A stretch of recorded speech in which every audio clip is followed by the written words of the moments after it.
my expenditures? Will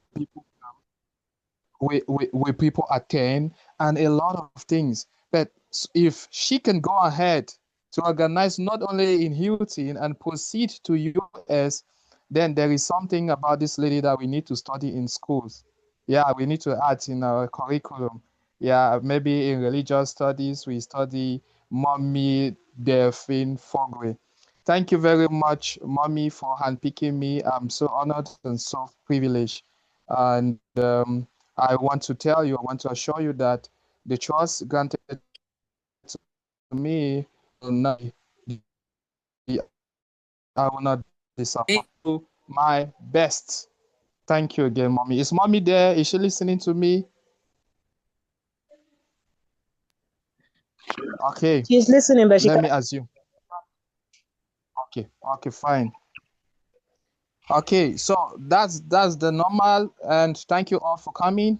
I can see the same faces. I can see the same faces I attended last week, and they are still here. It means that my lectures weren't boring. Yeah. If you can still come, sacrifice your time to attend this second session, it means it wasn't boring to you. Okay, now before we get to what we have to do today, I would like you to give me, each and every one of you, to give me 1 minute, please, 1 minute each of what you can recall from our last session. And that will be purpose in bringing the others who are attending today on the same setting, on the same foot before we proceed.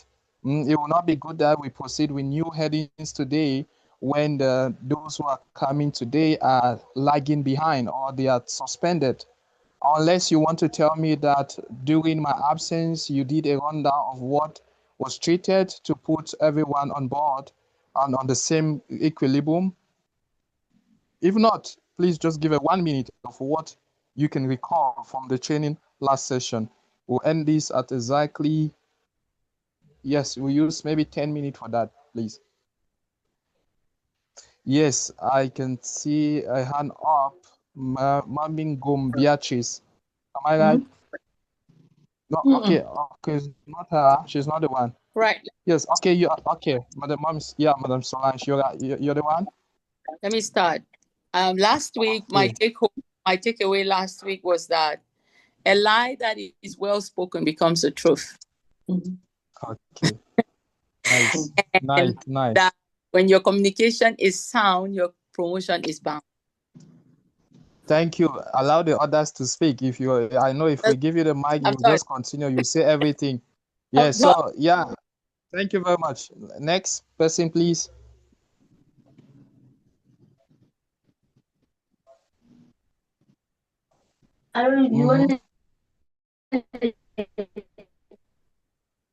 Madam Queen Dolin. Thank you very much, sir. Good evening to everyone. Yeah. Message what I learned last week, the difference between talking and speaking. Yeah, talking is informal and speaking is formal and delivered in a well-confined and structured environment. Okay. Is that all? Okay. Yes. Okay. Then what about talking? You didn't balance it. I didn't balance it. Yes, you said that there's a difference between talking and speaking, and you went ahead to define what is speaking, but you didn't talk about talking.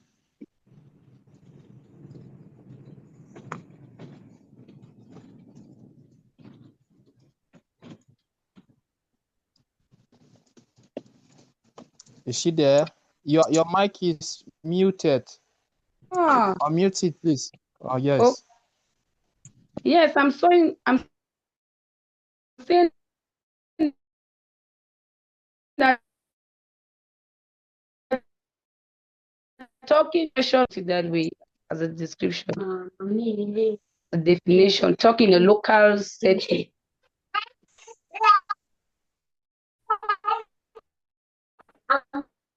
Is it not too bad? It's okay. At least you made an attempt. Thank you. Next person, please. It is a dishonor, other manner of speaking. Let me put it that way. An example, informal setting of Kentangi group in the bars, in the quarter. Okay, good. That's what I Yeah. wanted to hear. So you mean that when it comes to Oh, informal communication, which is talking, is done in bars, is done in streets, is done in jangi houses, that while speaking, which is a formal communication, is done in seminars, in conferences, in board meetings, and so on and so forth. That's what you mean, right? Okay. yes, sir. Next person, please. Okay, this is Lady Love. You might not see me. I'm at work, so Okay. I'm at work, so you Okay. might not see my face. But there was something. There were three things that you said to be done in a formal setting for you to kind of stand out. You normally have to ask a question at the end, and then do not leave without responding to a question if possible, and do not leave without giving a contribution or or add something when you are in a formal setting. That's how you stand out, or some of the things that they'll remember you for. Thank you. Thank you. That's very important. Yes. Another person. Good evening. This is Jane Frances. 3 types of communication: verbal, written, and non-verbal. Thank you. Okay, that's very brief. Okay, yeah, remaining 1 minute. Another person.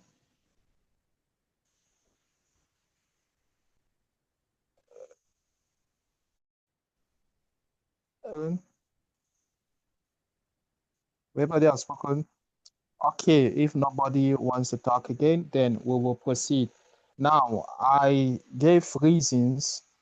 I started by giving you reasons for learning communication as leaders. That is, what is the purpose? What is the importance of communication to leaders? I started by giving that. I don't know, am I right? I started with that. Am I right? Yes, sir. Yes, I'm sure that's where we ended. So which reason did I give for learning communication as a leader? Why is it important to learn communication? This is a leadership training. Yeah, why is it important for you to learn communication as a leader with regards to what I said last session? Yes, Madam Solange. Learning communication helps us better communicate our vision. It gives clarity to our vision and helps us to. Okay, thank you. Okay, thank you. Now, please go to the scheme of work that I will do some rundown. I'll emphasize on the importance of communication to leaders. That is why you need to learn sound communication as a leader. And I will give you some elements. But I want to know, as per that scheme of work, what am I supposed to treat today? Do you have the scheme of work? Madam Solange, no. The coordinator, do you have this? Your mic is muted. Madam Solange, your mic is muted. Sorry, I was trying to get yes, to unmute.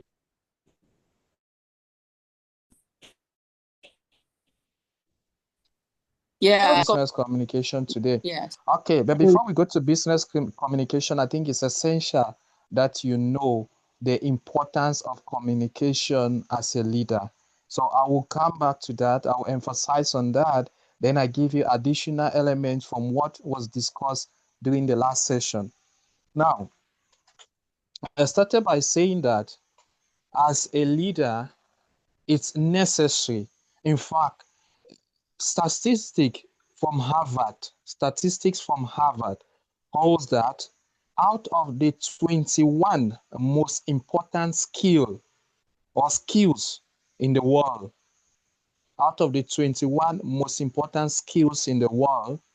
communication and public speaking are at the top. Communication is first, public speaking is second.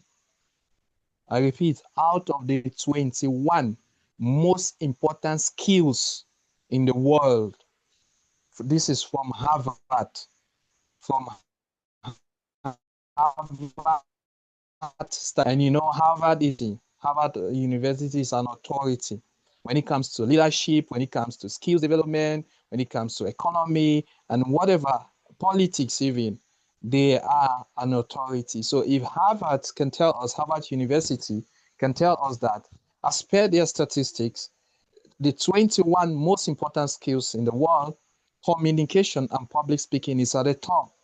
That is to tell you that you sacrificing your time to learn communication as an aspiring leader or an established leader is no coincidence. It's not a waste of time or a vastum of time in Latin. It's not a waste of time. It's very important. Now, if you know that communication is the most important skill among 21 skills, then you should know that it is more than necessary to learn communication as a leader. But the question is, why should I learn communication? Which brings us back to what we started learning last week. One, to explain our vision. Every leader is born with a vision. Every leader has an objective. So it's either a vision or an objective, because vision has some religious connotations, religious meanings, or spiritual meanings. Maybe it's something given to you by God, a mission given to you by God. So if we don't want to go too much into the religious perspective, so we can just say your objective of creating your company, objective of creating your organization, objective of creating your church, objective of creating your school, or whatever. We all know that more often than not, every objective, the first objective in creating uh, organizations, companies, the first primary is to make money. Is to make money. No matter how we think about it or we pretend, is to make money. But below money making, there are other objectives we try to achieve or we want to achieve. Maybe to serve humanity, maybe to reduce unemployment rate, maybe to change the system, to inculcate a new system that is to inculcate certain principles to humanity on how to do things, maybe to advocate for human rights, maybe to, and so on and so forth. So there are a lot of objectives, a lot of visions that propel people to create institutions. Now, you were either born or given this vision. So if you are starting an institution, you should know that that institution cannot be run solely by you. It has to be run by people who will render you assistance, which are your staff or your employees. So for that vision to sustain, for you to achieve the objective as a leader, it necessitates that you learn communication, because you will be required to transmit that vision to your staff. You will be required to explain that vision to your staff. Many people have not succeeded in achieving their objectives and their God-given vision because of two things. One, they wanted to work alone. Two, they failed to explain their vision to those who decided to work with them. So we have people who have a very big vision, a very good vision, but they want to do it alone. They want to win. Now, on the other hand, we also have people who understand that the vision can be carried, can be implemented by or through the assistance of some people.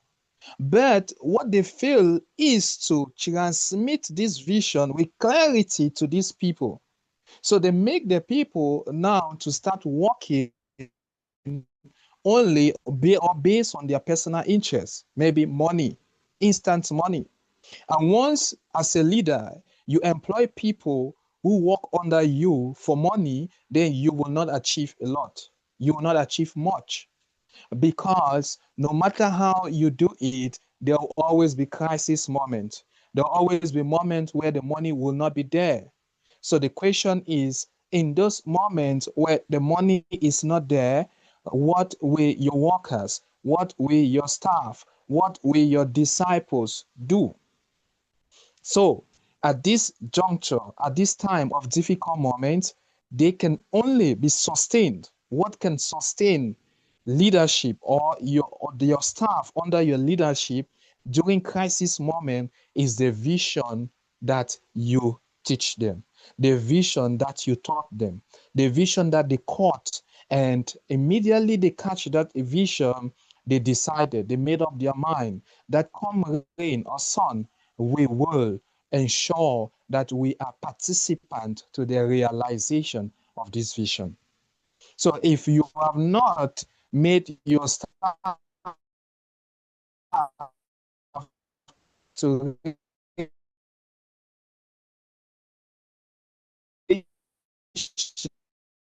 that then you risk not achieving that vision as a leader. You risk crumbling that company as a leader. So, as leaders, you need to learn effective communication, how to talk to people, how to transmit your vision to people with much clarity. I think that there is a session where we will do this, transmitting your vision to people. Yeah, transmitting your vision. If not that we have business communication, we would have expatiated on how you can transmit your vision to people. One, or let me just give a rundown of it. I think we started last class. Now, it's necessity to transmit your vision to people, explain your vision to people, to your staff, to your workers, and whoever.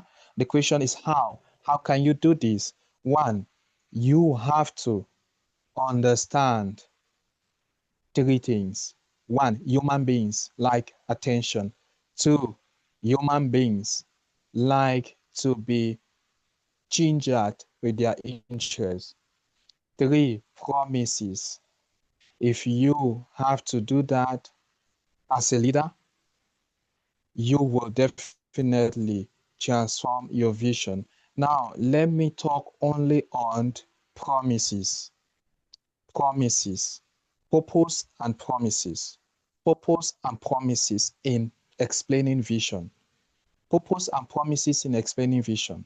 So I mean that when you want to explain your vision or your objective to your staff, to those under your care or your control, maybe you employ people, you put them in a staff meeting or board meeting, and you want to explain to them what the company is all about. You want to explain the vision to them.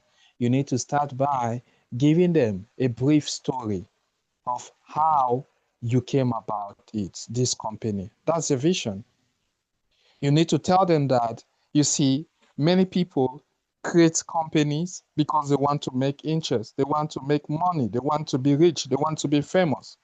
They want to input their name, insert their name in the in Forbes.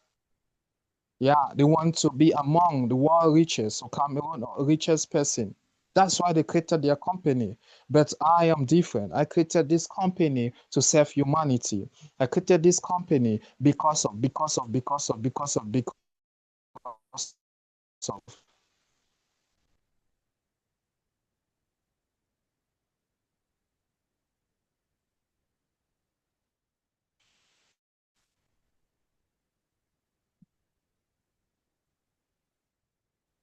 Hello, can you hear me? Yes, Mr. Max. I don't know if you can. Yes, Yes, I don't know what happened. I can't see you people again. Yeah, okay. So you need to explain to them What prompted you to create that company? What prompted you to create that organization? What prompted you to begin a school? Yeah, they need to know the background story of your creation of that institution. Now, I cannot emphasize more or expatiate on this on how to tell that story, but you are the one who is giving that vision, or who has been given that vision, so you can better tell it. You understand? But now you should know that this vision must be transmitted with a lot of passion. Yeah, you need to put some sort of passion in the story. Tell the story passionately. And the aim is to drive their attention towards you, towards the story. Yeah, don't just tell the story as no. Hello everyone. I brought you here today because I want to tell you about something that is very important, something that will be transforming my life, your life, and the life of your family, the life of all Cameroonians. This is not only an idea, this is not that was told to me, but something that was given to me by God when I slept on the 25th of June 2025, and God spoke to me clearly that my daughter, my son, start this to save humanity, start this to do this. Now, when you capture it like that, it's passionate. They want to engage into it. They want to, yeah, you know, when they hear that God is a supreme being, gave you that, they want to belong to it first. Yeah, they want to belong. They just know that they will know that it's not just an idea that you got it from the street. It's not just an idea you got it from books. Yeah, so you can also get your idea from experience. Hello, everyone. I have discovered from my experience that Cameroonians are suffering a lot. If you go to the street, you see street children walking, looking for food. And I began to ask myself, who can help these children? Who can help these children? And a voice began to speak to me. You are the one. You are the one. You are the one. And that is why I decided to create this institution with the aim of what? Meeting the needs of street children. Not only street children, all the needy, the widows, the orphans, and so on and so forth. Now you have to bring that that background part of the story in order to catch their attention. I could go on and on to give you examples on how you can do it, but mark you that the key word is that it's tell your background story in a very passionate and convincing manner. That's the first thing. Now you should know that no matter how you put the background story, no matter how passionate you put the background story, there are people who do not care. There are people who are there for their interests. You have called them that you want to start a company. You've called them that you want to start an institution. Their issue is, what will they gain? To stop telling me about God gave you this, are you the first person that God gave you this? Are you the first person to be passionate about youth or street children? No. Tell me what I will gain from the institution. So that's the next thing is what? Promises. I don't know if you're getting me. The next is what? Give them promises. Yeah, it means these promises is aimed at what? Touching their interests, their human interests. No matter how you put it, no matter how we pretend, human beings involved in things because of their interests. Yes, everyone is involved in to certain things because of an interest. It is true, the vision might be so palatable, the vision might be so good, but if you fail to tell them their interest in that vision, then you have missed it. You've missed it. Even Jesus Christ himself, for him to make his disciples so close to him, so attached to him, so much so that they could follow him everywhere, is because he keeps on making them promises that I will go and prepare a place for you. And one day you will be seated with me. I don't know, maybe I'm misquoting the Bible. I don't know if there's a session like that in the Bible. Yeah, so that's it. So he keeps on telling them. Yeah, because he understood that as a leader, no matter how God-fearing or you claim that it's God that gave you your vision, if you don't tell the people their interest there, they will not follow you, or they will follow you, but they will get weary at a particular time, especially when money is not there. So he kept on reminding them that my father who is in heaven will take care of your needs. In fact, I will go and prepare a place for you. And you don't need to bother about these earthly things because there is more in my father's kingdom. So he keeps on tickling them, making them to understand that there is something greater than what they could be looking at presently. It's the same thing as a leader when you are passing across your vision to people.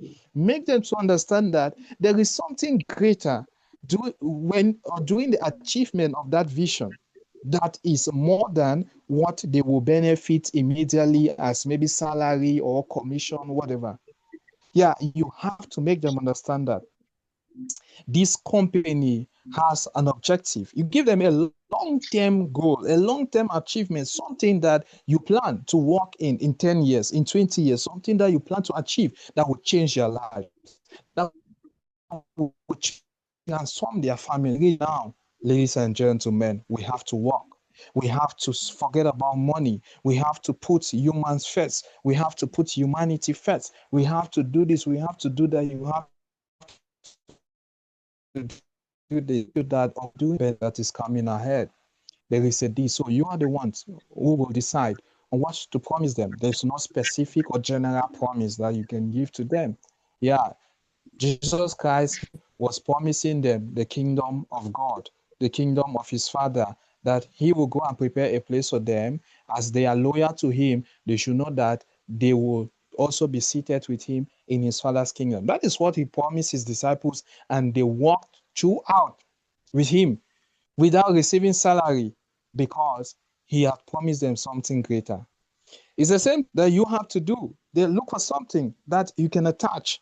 Yeah, attached to your goal, attached to your objective or to your staff. Make them to understand that there is something that they will benefit.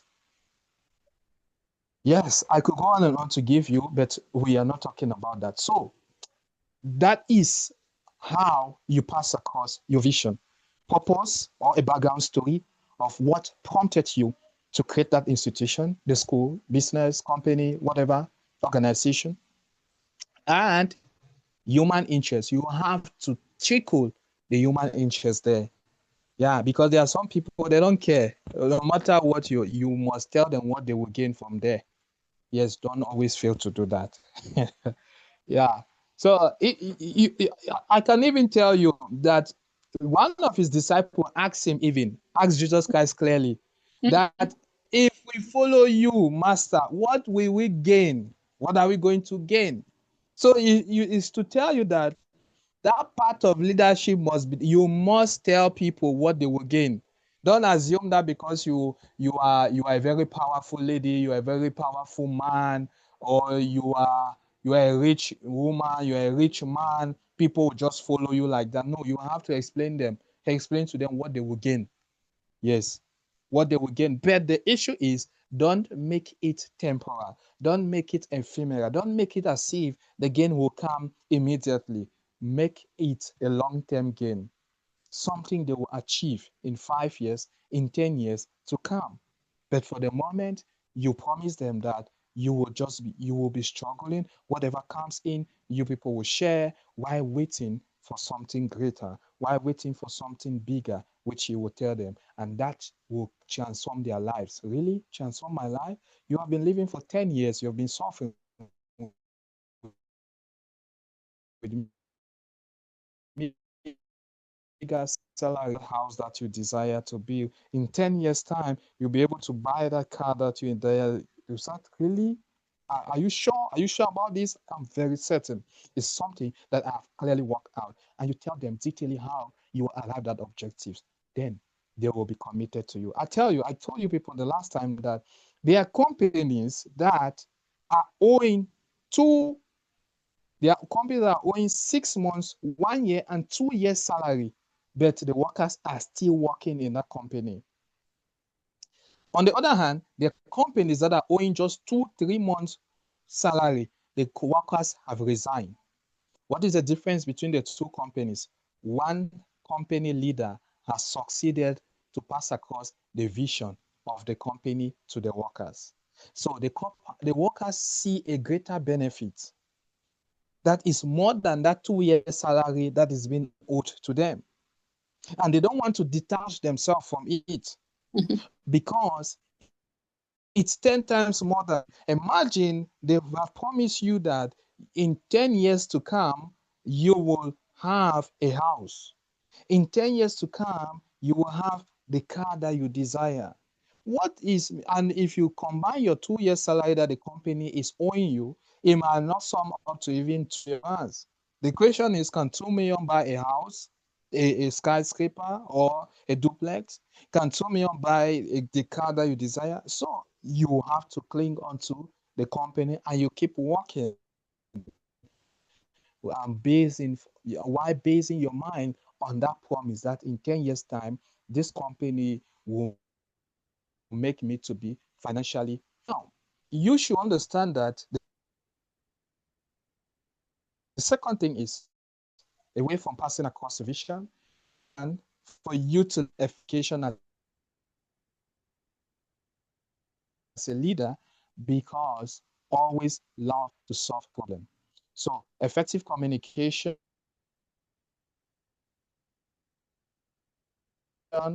as a leader will enable you to your institution or your organization. So problem solving as a leader.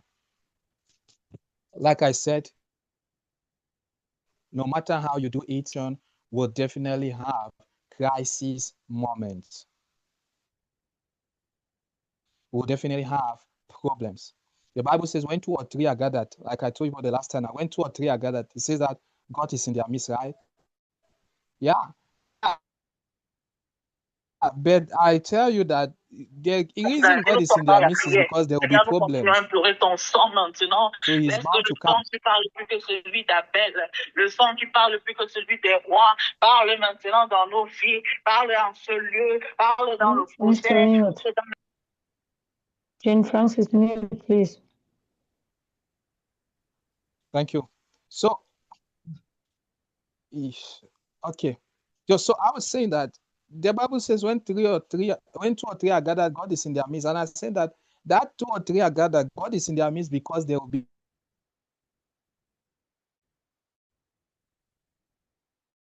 problems. God knows that there will be problems in the session. Whether 2 or 3 staff, there will be problems. So you have to prepare yourself as a leader to solve those. Just know that your company will crash.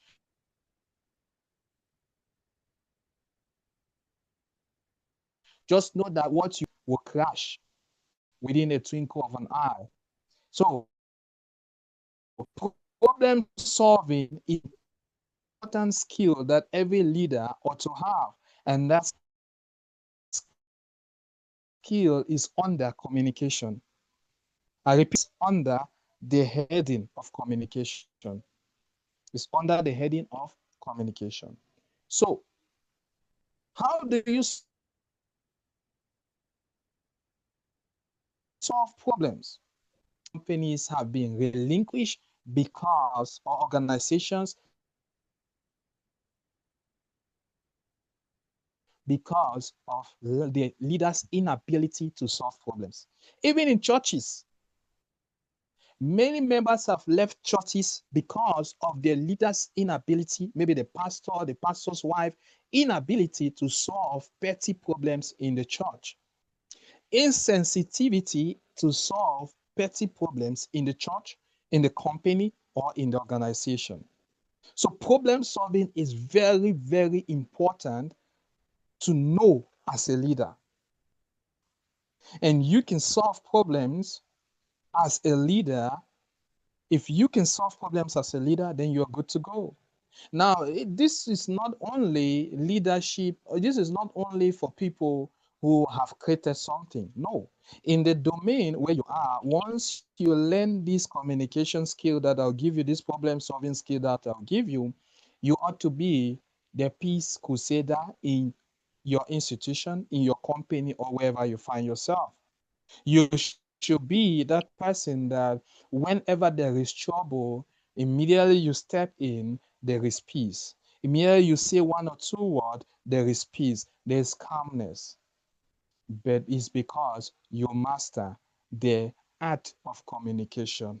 You master how to solve problems. I'll give you the trick. I'll give you the trick so that you can become a problem solver in your community or in your organization or wherever you are working.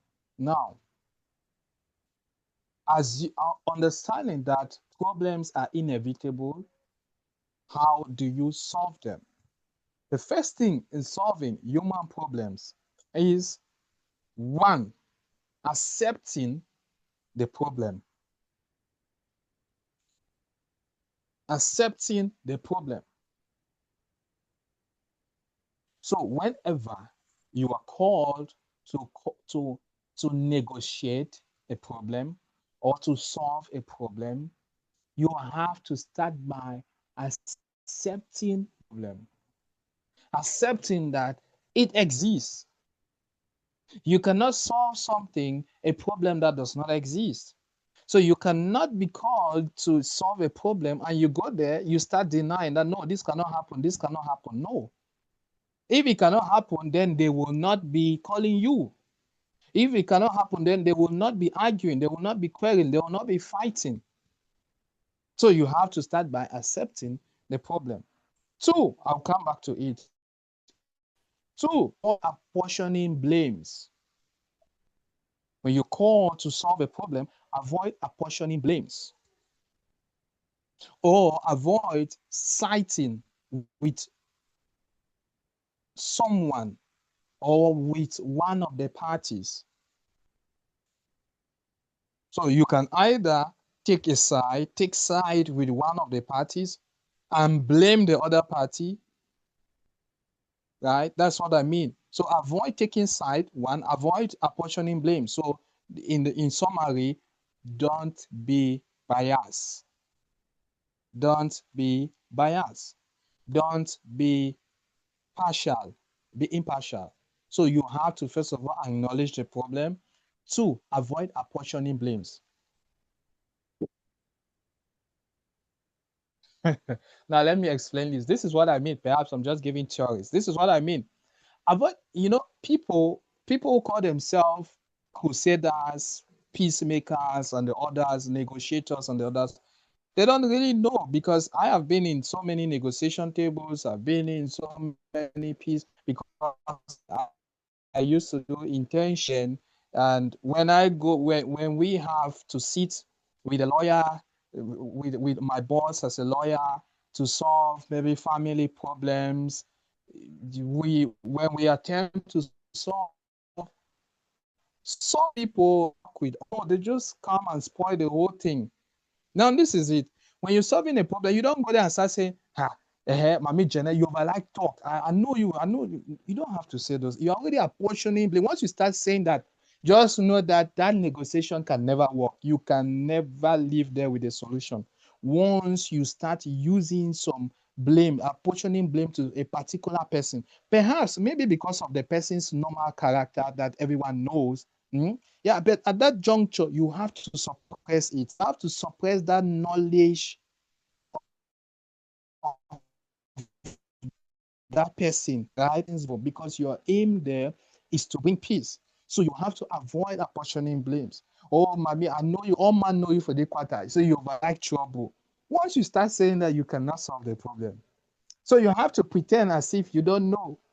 You don't know that she is troublesome, or you don't know that he is troublesome, and you get there and you list. So you have to avoid apportioning blames. Three, you listen to everyone. You have to listen to everyone. Pay attention to everyone's side of the story. So you still come back to do not take side. So you have to listen to everyone's part of the story. And don't hurt people when they are explaining their own. No, Massa, you too. Since you do overtalk, already.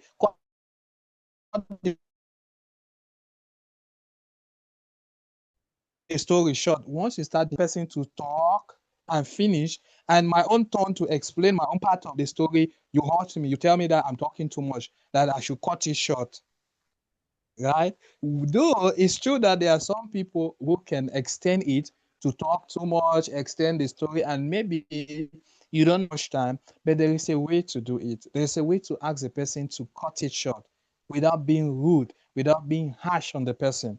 So you can tell the person, where Mama, we have listened to you. If you have to tell us all the story, we may sleep here. So please try to cut it short. As simple as that, right? But don't just say, as you since you start to tell your story, try end now waiting. You know that you're already causing trouble. You're already causing tension. You cannot live with a solution there. So you have to be patient to listen to what each party. If the other party is taking the narration of their own part of the issue too long, you can kindly, politely ask the person to cut it short and give just the most important element, just like we do in court. But you should try to be polite with that.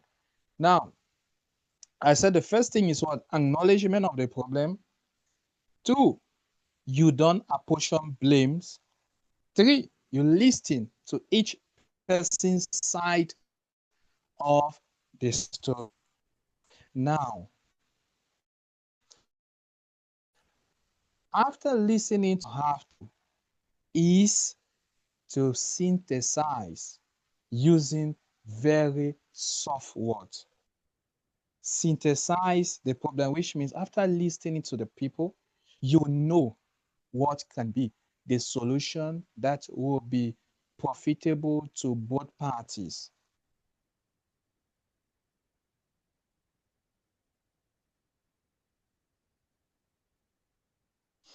Now, most of our problems, or why we fail to solve problems, is because we do not acknowledge it. We get there and we hear somebody start telling you that, you see, this man got up in the morning and he just started hitting my door, and you say, no, this has never happened in this compound. No, don't bring that your thing like that. This has never happened in this compound. Immediately you start saying that, you're making the person to feel that he's lying or she's lying or she's performing things, and you cannot solve that because you, first of all, her problem is not real. So you cannot solve that. So you have to, no matter how strange the problem can be to your ears, you have to accept it. Okay, madam, I've heard you. I've heard your complaint. Okay, mommy this, madam this. What have you to say concerning what she has said? Yeah, I don't know. I don't know saying, to be candid. Yeah, she's complaining. It is true that we did, but not to the extent. Okay, your problem is that it's not to the extent, but you accept that did this. She say, yes, I did it, but not to the extent in which she's explaining. She is exaggerating. Now you see that there was a problem. But if you start by saying that this has never happened in this compound, you cannot solve that problem. So you acknowledge that problem, then you proceed to not apportioning blame. So avoid apportioning blames, no matter how bad person, do not shun them. Do not tell them that, yes, we know you can query the whole Cartier. Yes, we have been hearing your voice ever since, and da. You start giving them some names and stuff like that. You cannot solve that problem. So the third is, you have now to listen to, is you calm them down. So, okay, can you calm down and tell me what is happening? Can you calm down and tell me what actually happened? When you listen to them, you can now give your, I think that you don't have to say that Mrs. A is a problem. That's it. I said avoid apportioning what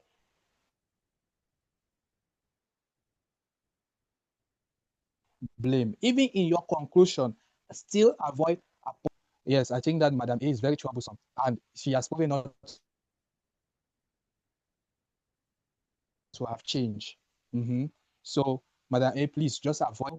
I think that the best way we can solve this is by doing this, doing this, doing, and you solve the problem. In a company, when there is unpaid salary, Unpaid salary, you have to know that as a leader, when people have grievances, you have to call them on board, call them in a meeting to talk to them. You know why? Because silence when there is a problem aggravates the situation.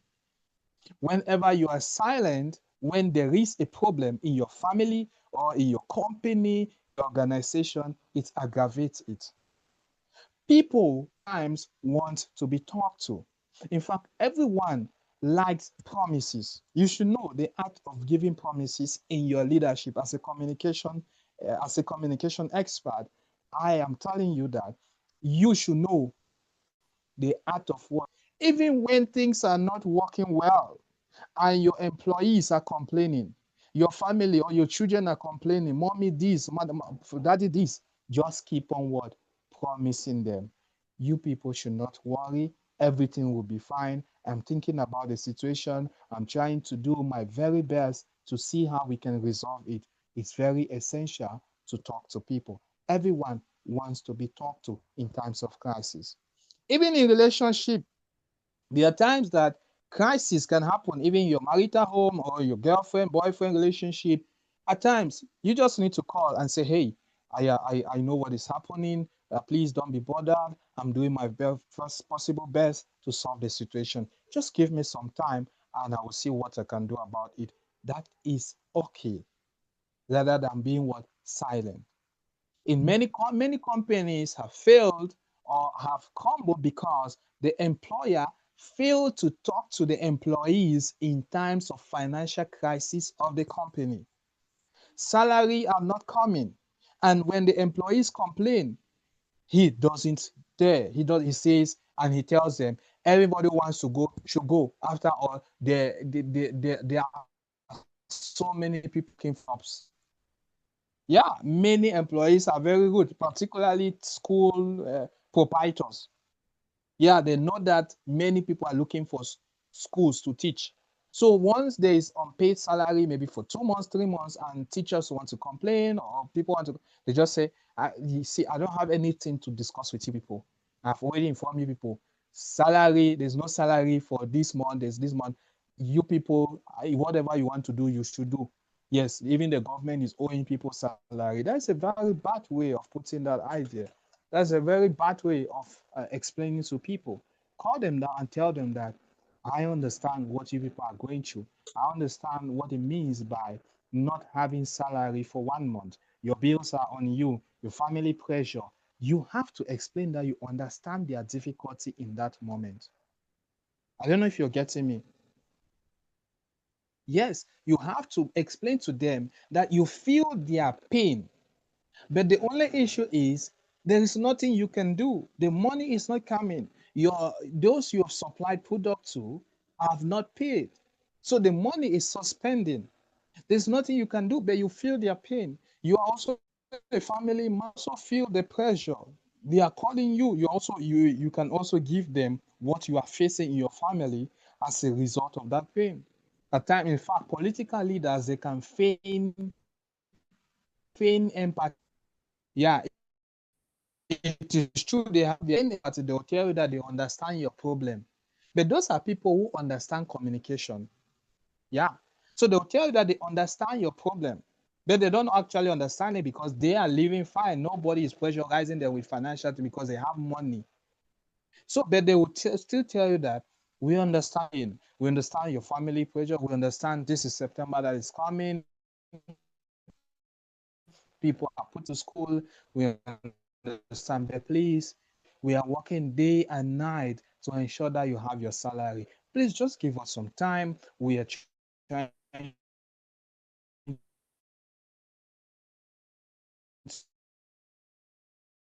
to get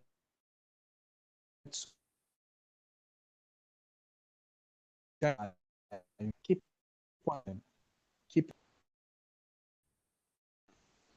the match their numbers. And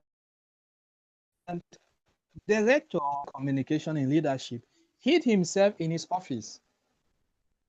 He hid himself and called gendarmes.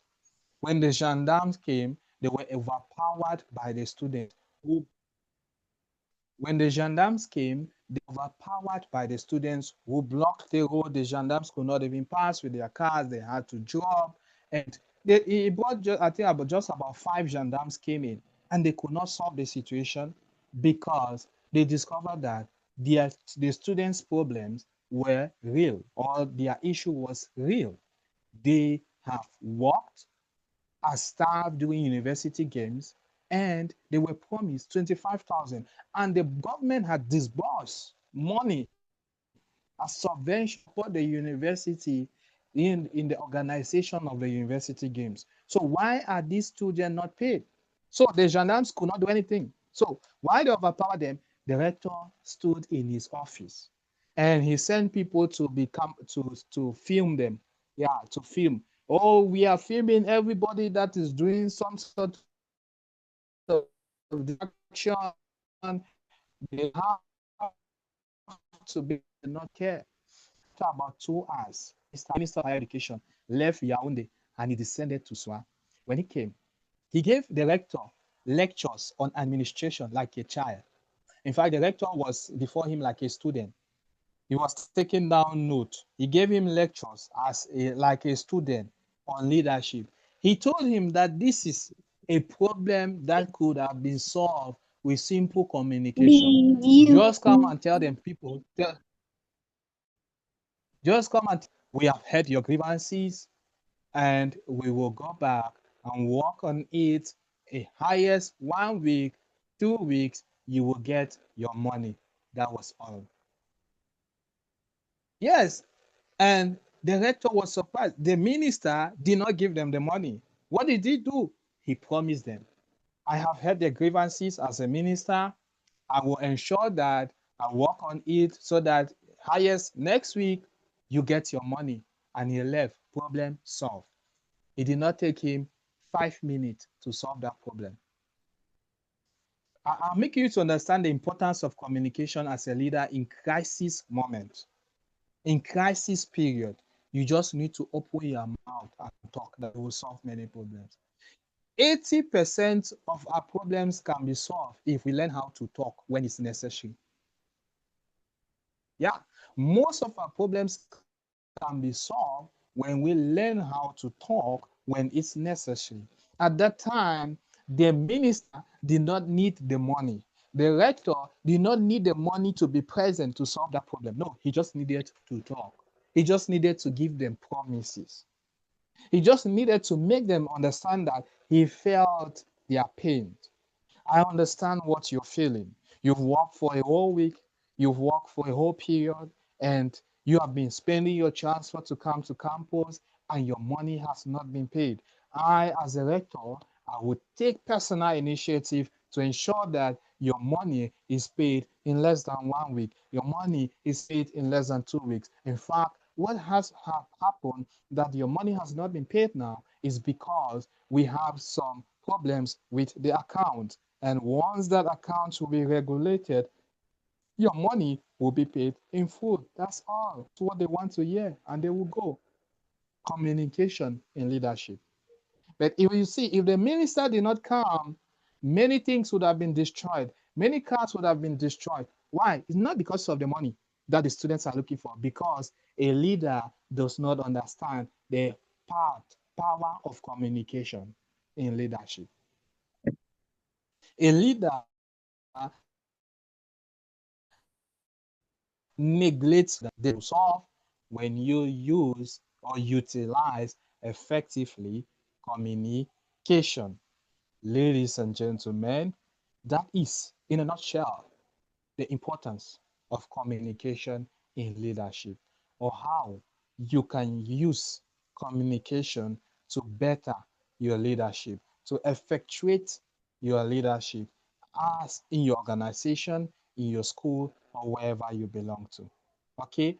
Understand that you ought to be a problem solver wherever you find yourself. And when solving problems, I've given you the criteria, I've given you the elements, right? Don't apportion blames, accept the problems, don't take side, try to be partial, and when giving your conclusion, do not make as if you're favoring someone. Give a very synthesis. A synthesis, it means joining each person's problems and giving a solution that will satisfy each of them, implanting their own side of the story in your conclusion or in your solution. Don't give a solution. So that is about communication. Let's something important, which is business communication. Now, business communication. Business communication is very important because when we talk about leadership, we have diverse forms of leadership. I want to believe that it's not elevation only for religious leaders. This is elevation for leaders in various categories. So, which means that even in business, we may have business leaders here, or we may have leaders, women managing companies or working in companies, and this session will be important to them. So, let's come to business. The question is, what is business communication?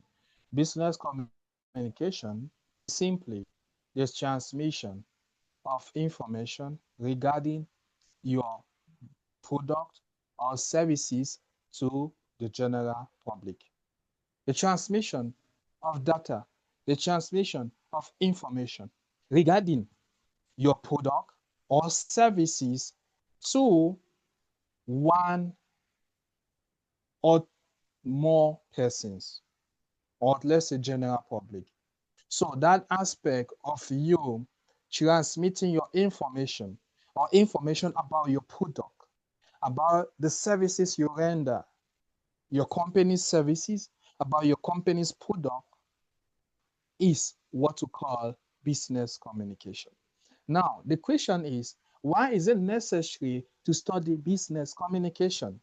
It's necessary to study communication in business because you should have a distinction in dishing out the information about your product and services in order to get maximum or quick returns. If you want to triumph, I started by telling you people last session that those who get to the top are people who do things differently, are people who try to be distinguished, right? Are people who try to make themselves known, are people who try to be different. So and I told you that don't leave a seminar, don't leave a conference without either asking a question, without responding to a question or giving a suggestion. It is distinguished. Now we are going out of a seminar setting. We are coming on to business. You need business communication. You need to know how to talk. You need to your product. You need to know how to transmit information about your product in a very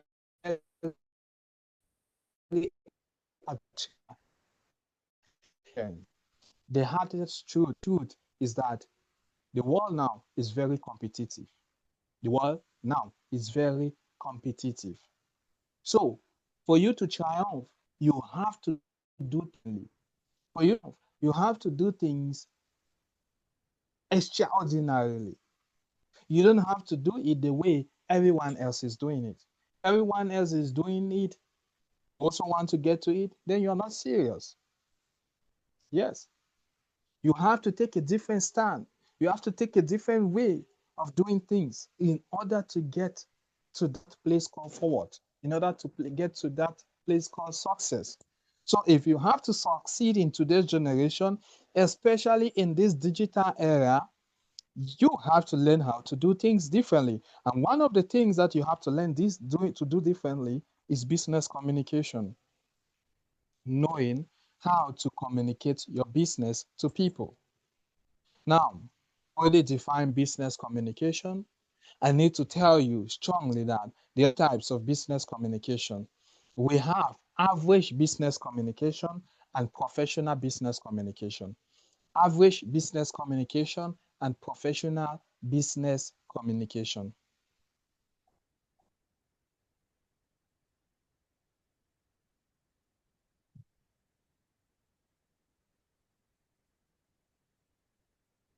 average business communication and professional business communication. Now, another thing you need to know is that when it comes to business communication, there are two types of communication that I use here. Now, I said, do not get confused. I said there are two types of business communication, which is average business communication and professional business communication. Now, going to communication itself, there are two main types of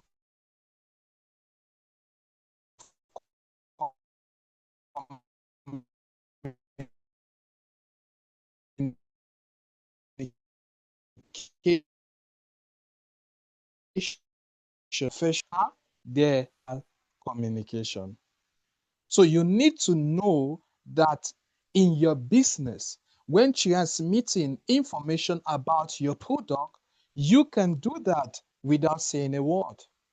And you can do that while or with the use of words. So for you to transmit information about your business, you should have at the back of your mind that you can do it in two ways. You can do it without saying a word. You can still transmit information about your business. No, it is not. Or it may be strange, but I will demystify it. Or the second is you can transmit information about your business, about your product, about your services through the use of words, either in writing or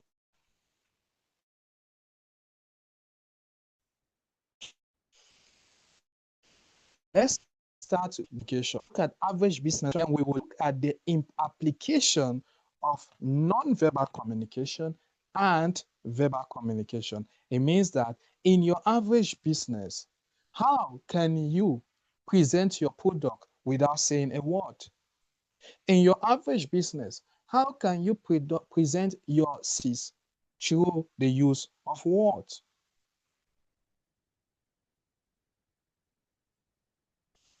Transmission, or someone is asking a question.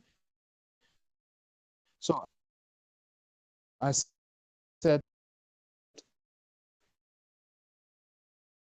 of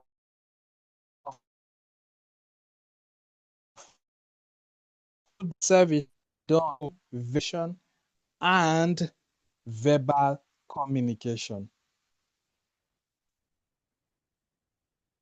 Now, I'm talking here about activeness in business. I mean, being on the field. So let's start with average business communication. Average business communication is the chance, or what is first of all average business? Let's start from there. Average business is simply a business that does not require a big capital, a huge capital, and does not need to undergo stringent formalities for its creation.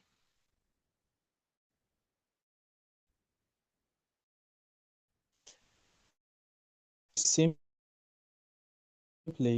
require for its not formality is set up.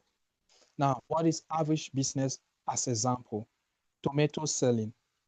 Those who are selling okrika, those who are selling in shops in the market, those who have table markets, those are average business. Having your food and is hawking, those business, you don't need a capital to start a table market. You don't need a huge capital to start maybe a small shop or a small stand in the market. You don't need formalities. You don't need to go through registration procedure to register your table market, to register your food stand, and so on and so forth. You don't need to go through all those taxes procedure. No, you don't need to. That's what we call the average business. Average business, we mean here that everyone can do it. It's for the average people. Yeah, with the capital of 5, you can start. You can start something, you can start VHB. You don't need to go formalities, filing documents, and so on and so forth. With just your care. Is it okay? Ah, good. Okay, fine. The communication part starts with how can non-use bring more people in your, that's the essence. Yeah. How can one, you need to the policy, and I repeat, non-verbal cues, the policy of non-verbal cues, the policy of attraction through appearance. Attraction through appearance. One, attraction appearance. Attention, calling of attention. Calling of attention. 3, respect. 4, appreciation. And basis.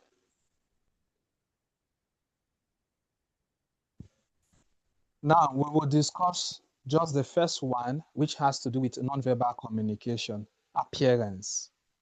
The policy of what?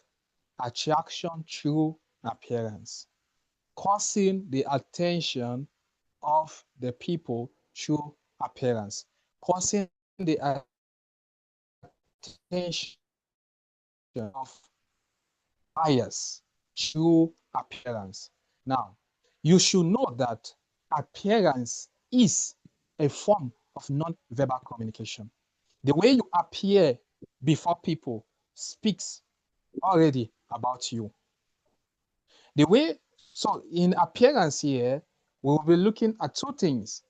One, your personal appearance, that is your dressing, your attire, your personal appearance, that is personality appearance, and 2, the appearance of your goods or your surrounding.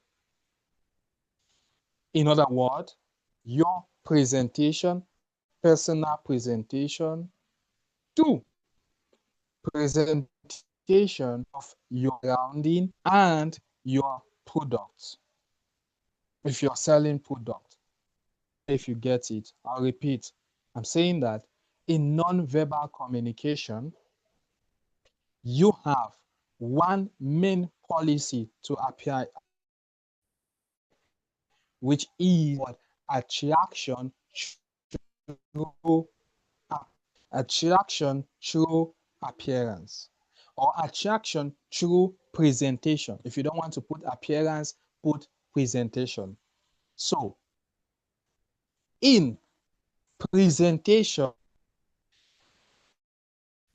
you have 2 ways. 1, personality present. 2, the way you, the business, present yourself.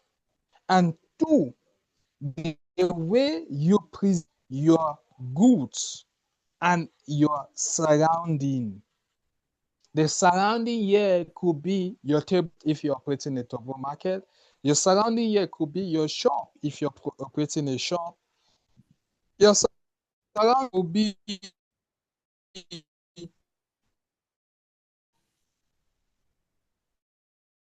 the represent it. The 2 main, and I think equation it equations, if then to get a chance of stores, business, the policy of presentation. It is not because you are selling crayfish. It is not because you're selling tomatoes that you have to look like a mad woman, that you have to look like somebody. No, irrespective of what you sell, you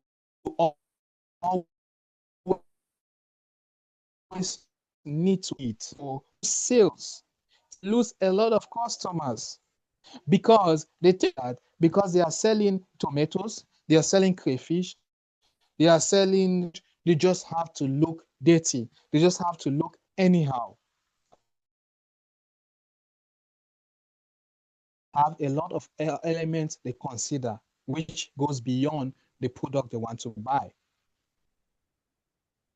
I repeat, most buyers who buys in bulk, most investors even have a lot of things they consider which goes beyond the quality of the products. Italy, the average man that does not care how you present the food, does not care the tomatoes, does not care how you present your dress, how you dress to sell in the market. And nobody can go to that place called forward. Nobody can expand their business and buyer. Most people, most business ladies selling to others in restaurant got their brain from a particular big buyer. Buyer at times, more often than not, wasn't attracted or based on what the product. Because if you go to the market, you discover that that lady wasn't the only one selling that product. But she competed by this particular store who she transferred by purchasing in high quantity America. And you start asking yourself, but what happened? This woman is not the only person selling snails. This woman is not the only person selling. What she did that many other women in the market did not understand is what we call business communication. She understood non-verbal business communication, which is what the way she presents herself first. Among methods, and immediately you see her neat dress, you're attracted to her. That's the policy of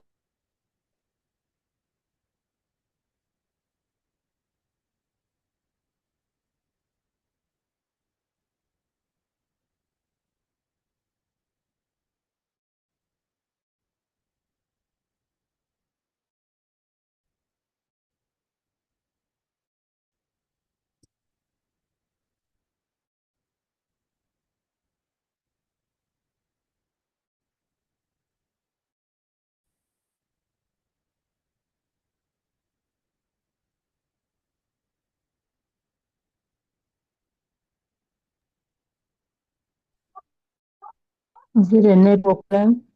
I guess it's the network. Because I know we're already close to 1 hour 30 minutes. When does it time off by itself? I'm sure it's by. Okay.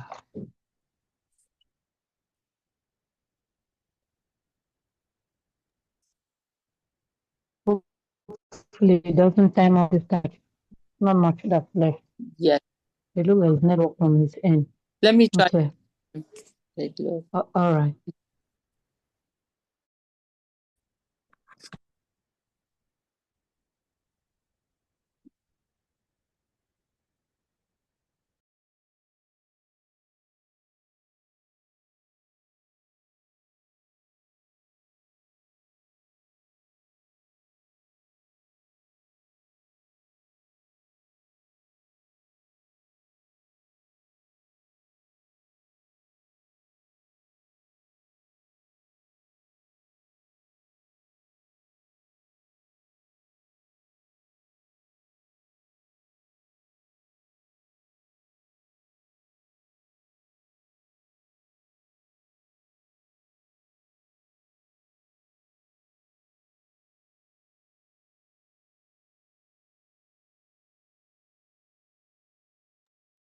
Okay, it's the network, Lady Love.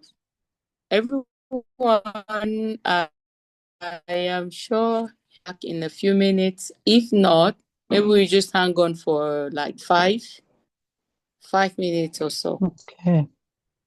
Hopefully, if not, okay, then we continue. Okay. Mhm. There's a lot of nuggets for those who have business. Beg your Present. pardon? I said this is a lot of nuggets for those who have small businesses. That's right. That's right. Really good. A real life situation today. I was somewhere and I saw how a lady displayed tomatoes. It was wow. so beautiful. It made me want to drop off and buy. Yes. And I followed up. Somehow I was keen to see her from behind her desk. I was keen to notice that she was know who she is. Yeah, not even knowing who she is. I just wanted to see who had done that beautiful display. And I realized that she was very neat at around 7:38 a.m. in the morning. It's not too common. And attitude, like when you're selling and somebody comes to buy, and then the way you're not saying anything, but the way you behave. Yes. I'm laughing. Customer service is a huge thing. Communication. It is. That's one thing that's big for us here in customer service. And there's a big difference when you go to an African store. Some of them still have not changed. Some of them have not just complaining that they went to an African store, and the way the lady, her attitude was just bad. But in America, when an American store, they'll fire you for those kind of attitude too. But they will fire you in a heartbeat. Yes, they will shift you. So customer service, the non-verbal ones is very important. Somebody comes and you snub at them. So it's really, these are some daily things that we study every day. It's really, it's helping, man. It's helping. Yeah, it's helping. I was laughing because our case is not different from what you just said. So it's like we everywhere. Bad attitude in business. Yeah.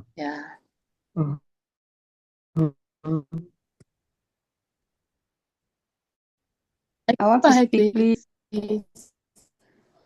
Yeah. I just want to affirm something that happened today in school to this lesson of how to solve problems as a leader. As the teacher was teaching, I just saw it clearly what happened today in my school. I just want to share it because we school today, we decided to take the book list that has been printed to go through as teachers so they can start sharing to parents. We realized there's a supplementary book on the book list that we as I was like, who gave this book? Everything. I don't know the book. How can I give a book list to a parent with a bone? Who gave you this book? The secretary said is the head teacher because they have just given us someone to lead us to the day classes. We went to him. He said, no, he's not the one.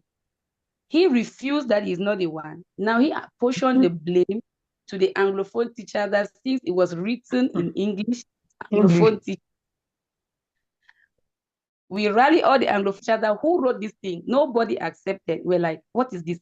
So I was just seeing he refused the problem. He did not accept the problem. Now he apportioned blames to the Anglophone teachers. And at the end, he didn't even want to listen to us, saying that we cannot book, don't know its content. We mustn't before we approve it. So they should remove it from the book list. He was angry and we had to just leave him alone like that. But when we went to class, we had to rally and we sent one person back to him, telling him to bring us the books and we go through and we see it, we see the content before we. And when they went now, so we got us back again for a meeting. I had to apologize. He's sorry. books, all books, and gave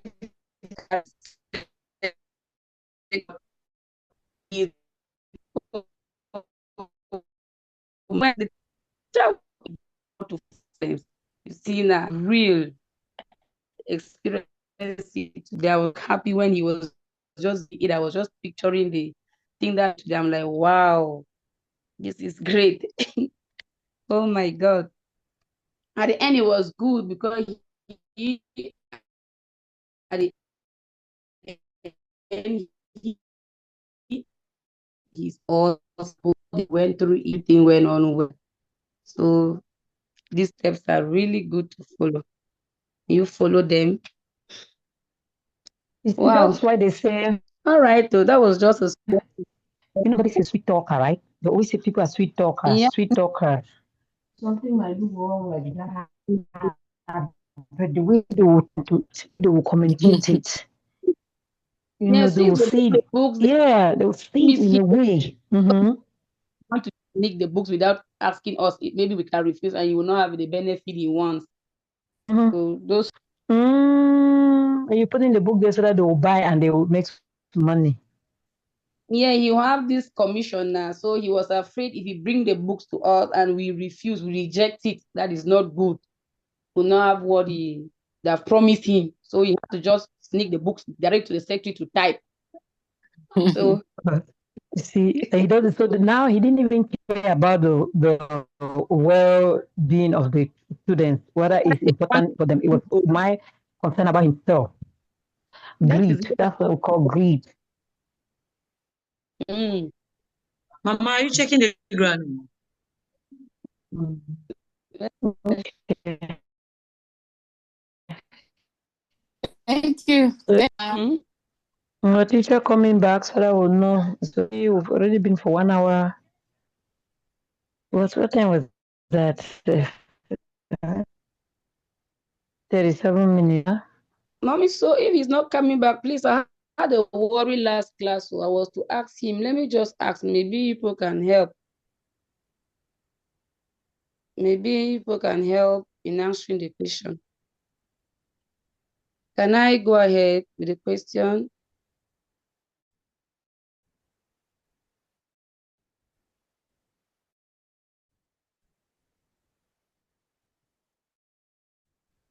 Oh, are we there?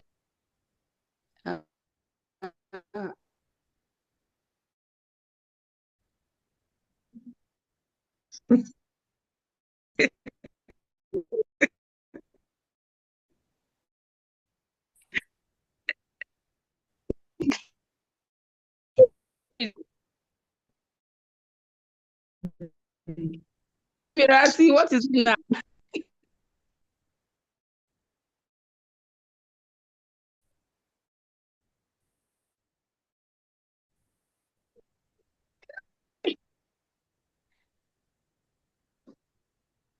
I cannot leave this class today without asking these questions. Okay, ladies. Sorry, I was on the line with Mr.